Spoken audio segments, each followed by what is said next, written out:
J'ai fait HEC et je vous demande pardon.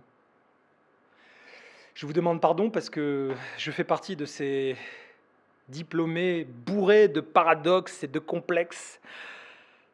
Et oui, qu'on a rendu d'ailleurs un peu schizophrènes sur les bords. Bah oui, parce qu'on nous a expliqué que hautes études de commerce allaient nous apprendre à commercer avec les hommes. Pourtant, la dernière des choses qu'on nous enseigne à HEC, bah, c'est la vente. Non, non, parce qu'à HEC, on est bien au-dessus de ça. On nous explique que nous sommes les stratèges qui savons, de par la prestidigitation et la fulgurance de notre sens de la marketing science, nous allions donner envie aux gens d'acheter. Vous comprenez la différence? Donner envie aux gens d'acheter. On ne va pas s'abaisser à la vente. Eh bien, à ma grande honte, je dois vous avouer que j'ai passé des années à mépriser moi-même la vente et les vendeurs. Alors, c'est compliqué tout ça là-dedans, hein, parce que, oui, oui, à la limite de la schizophrénie. Je l'admets volontiers. Pourquoi? Parce que d'abord, le problème, c'est le socle culturel de notre société. Nous avons enfoui au fin fond de notre inconscient collectif le mépris de ceux qui parlent des budgets. Vous savez, ces gens qu'on fouette à voler de bois vert en leur disant assure tes chiffres, comme dirait Michael Aguilar, le titre d'une de ses conférences, marge ou crève. Marge ou crève. Et puis le monitoring par le résultat amène les conséquences catastrophiques que l'on sait d'un point de vue RH. On passe des générations à considérer que les fantassins là qu'on envoie sur le terrain, ces vendeurs, bah, si on les fouette suffisamment fort, hein, ils vont faire le boulot. Alors, c'est peut-être là qu'est notre erreur.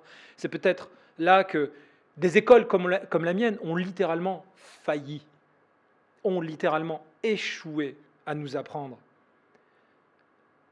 the sense of worth, comme disent nos amis anglo-saxons, le sens de la valeur, le sens de la valeur de ces talents qui s'expriment depuis toujours, depuis la nuit des temps.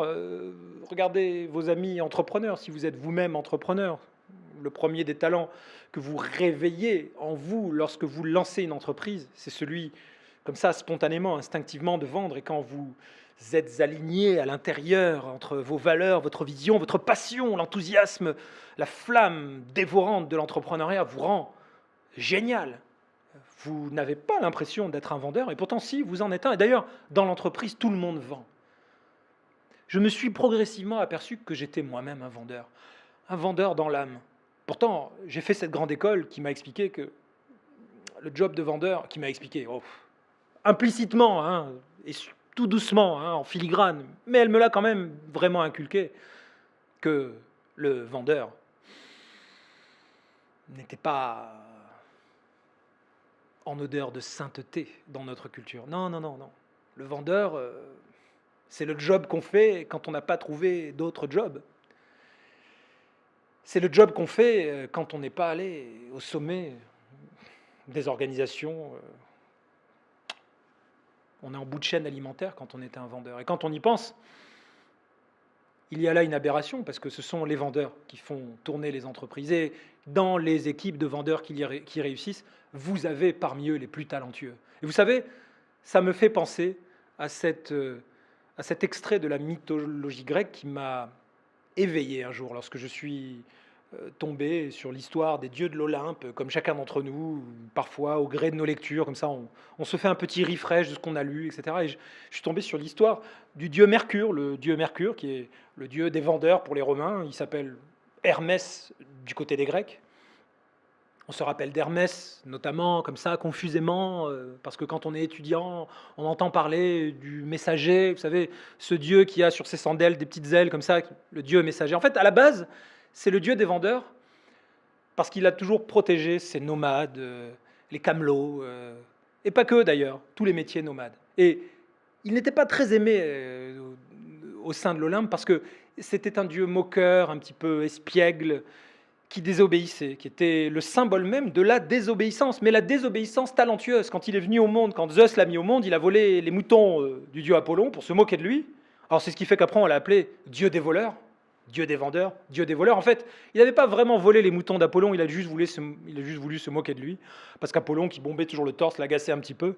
Et d'ailleurs, pour se faire pardonner, il lui a rendu ses moutons, et puis il lui a fabriqué la lyre, il a inventé la lyre, il a littéralement inventé la musique d'ailleurs. Il a pris la carapace d'une tortue, puis il a forgé une lyre là-dedans, il a offerte à Zeus, qu'on voit avec sa lyre, mais en fait ce qu'on ne sait pas, c'est que c'est le dieu des vendeurs qui a fabriqué l'instrument de musique.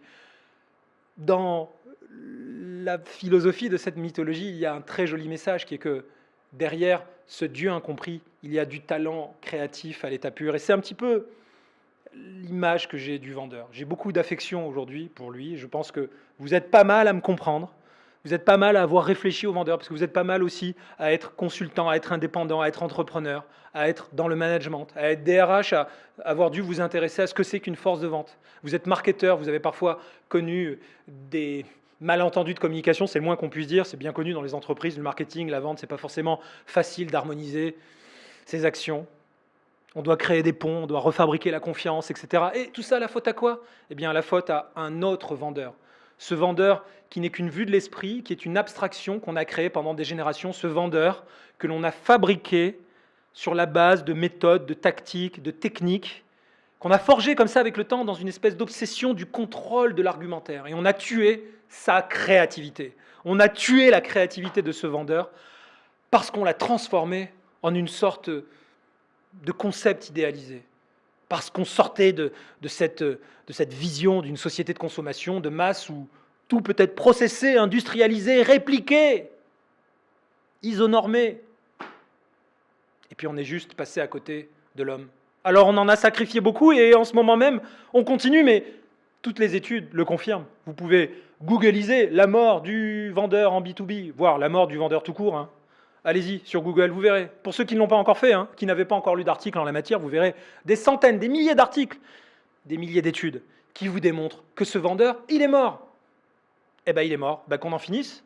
On passe à autre chose, oui, mais on ne passe pas à une hypothétique version supérieure, ultra technologisée du vendeur. Non, non, on revient à la base. Et oui, parce que si demain, les robots vont peut-être nous aider à mieux vendre, ça ne sera pas pour construire ce pont de confiance qui est nécessaire. Ce ne sera pas pour amener l'espièglerie de Mercure. Ça ne sera pas pour amener ce petit grain de folie qui vous aiguillonne, qui vous surprend, qui vous stimule intellectuellement. Et que seuls les vendeurs qui ont ça dans la peau, qui ont d'instinct spontanément cette énergie, sont capables d'apporter dans les organisations. Vous pourrez toujours me dire qu'il faut mettre les vendeurs en bout de chaîne alimentaire, parce que finalement, ils font les bastaches.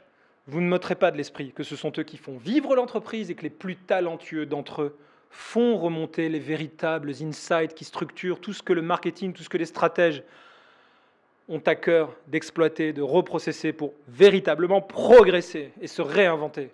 Ça part bien de cette base-là. Bah oui, parce que c'est quand même les vendeurs qui sont en contact avec nous, les acheteurs, les clients. Et les plus talentueux d'entre eux, quand on sait les magnifier et les mettre en valeur, ils nous surprennent par leur créativité, par l'humanité qui est nécessaire pour réussir ce qu'ils font. Voilà pourquoi on aura toujours besoin d'eux. Même le jour où l'on dira que les vendeurs sont une sorte de valeur vintage, que l'humain sera synonyme de old school ou traditionnaliste, whatever, les robots ne pourront pas concrètement, définitivement gagner. Les robots seront psychorigides, par définition, si tant est qu'ils aient une psychologie. Ils seront rigides tout court. On aura toujours besoin de l'homme. Alors oui, cet homme-là, et la vente, et les organisations doivent se transformer. Voilà pourquoi je fais partie de ceux qui, après avoir fait volontiers mon mea culpa, parce que je ne l'avais pas compris pendant des années, je fais partie de ceux qui croient dans la transformation de la vente et qui vous proposent de les accompagner. Alors, de façon collaborative, communautaire, à plusieurs, entre nous, en croisant le fer, en débattant, en échangeant, en apportant nos idées, dans le contexte d'une dynamique de la transformation de la vente. J'ai nommé EFORST, la Fondation pour la transformation de la vente. EFORST en anglais, parce que nous avons des aspirations, des ambitions internationales. European Foundation for Sales Transformation. Alors pourquoi je vous en parle là, et c'est là-dessus que je voudrais conclure ce message, c'est parce que avec cette association, nous allons faire des choses, nous allons agir, et nous allons commencer par nous rencontrer, nous voir dans le contexte d'événements business, mais d'événements qui se voudront les plus festifs et en même temps remplis de vous, pas de nous, certainement pas de ceux qui ont une vision distante de la vente, mais de ceux qui participent à la transformation de la vente. Vous êtes nombreux sur LinkedIn, les professionnels qui parlaient de toute cette puissance de l'humain, le retour aux émotions, le retour aux sources. La neuroscience nous apporte d'ailleurs beaucoup, vous êtes beaucoup à vous y intéresser, et je vous en remercie. Quel sujet passionnant. On n'est qu'au début. C'est le début de la transformation de la vente. Parlons-en. Nous sommes à votre disposition pour aller plus loin.